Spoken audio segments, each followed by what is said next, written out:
church and the cleaning of the church, him and Kayla. So this is a very memorable moment with Nigel and the rest of his siblings. I mean, when you see those 4 smiling faces, Yes. I mean, what goes through your mind?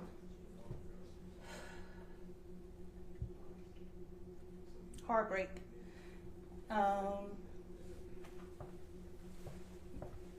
Especially my daughter. I think that bothers me the most. Because they were real close. And I remember when he passed, and her going to his grave for hours, literally praying that God bring him back, and not understanding. And as a mother, you obviously want to nurture your child and make it right. And that was something that was out of my control. So that was one of my memorable moments, is this picture. All the rest of them as well, but that's one of my favorites. Yeah, I know, it's always, you have to pick out, they're all favorites when you try to pick out of your favorites. To try not to break your beautiful house. Right. This one, I'm going to say these 3 as well as this one. This one was when Nigel graduated. This was his graduation date.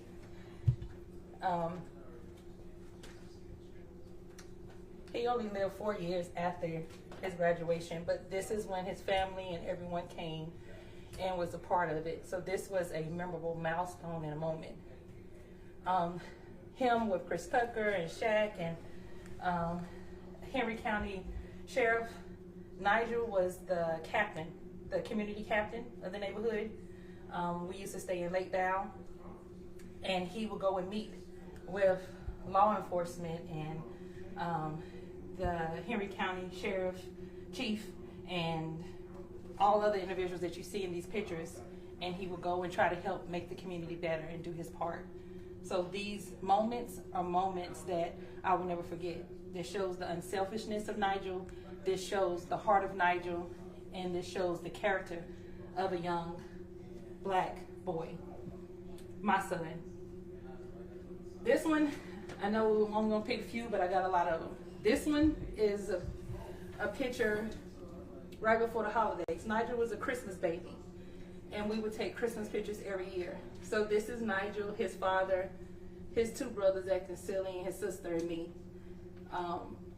This is something that we would do often and take pictures, but this one is significant because this was right before his birthday. I can't remember what year that was. You're gonna see a lot of pictures of horses because Nigel enjoyed riding horses. So you'll see a lot of pictures of him with horses and patting them and loving on them. This picture has significance because this was a few months before his passing, and he came and told me that a homeless man gave him a shirt.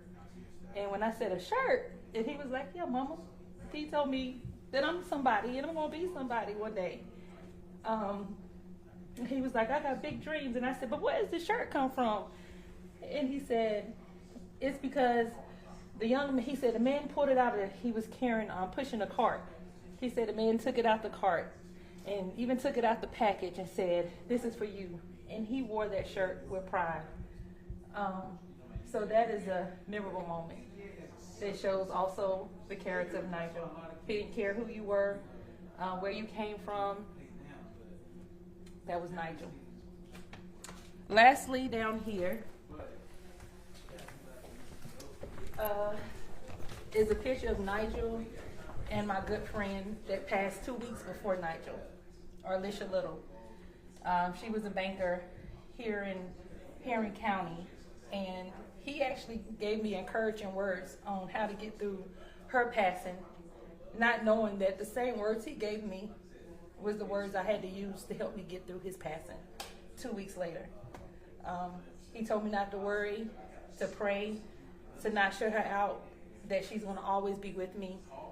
She's going to always be around me. And those same words that he told me for my friend Alicia was the same words that I used for his passing, unfortunately. And when you look at this wall, these wall photos, you see the smiling face. Oh, yeah. You see all those different moments. So when I look at this wall every day, it helps me to know that Nigel has a bigger purpose. Even though his life was tragically cut short, I know it's not in vain. I know it's for a bigger cause. I may not understand everything, but I know it's for a reason. And I always say they got the wrong child, but the right mother. Because I'm going to do whatever I can that's within my power to ensure that laws are passed and things are implemented and put in place so mental health does not have to be a death sentence.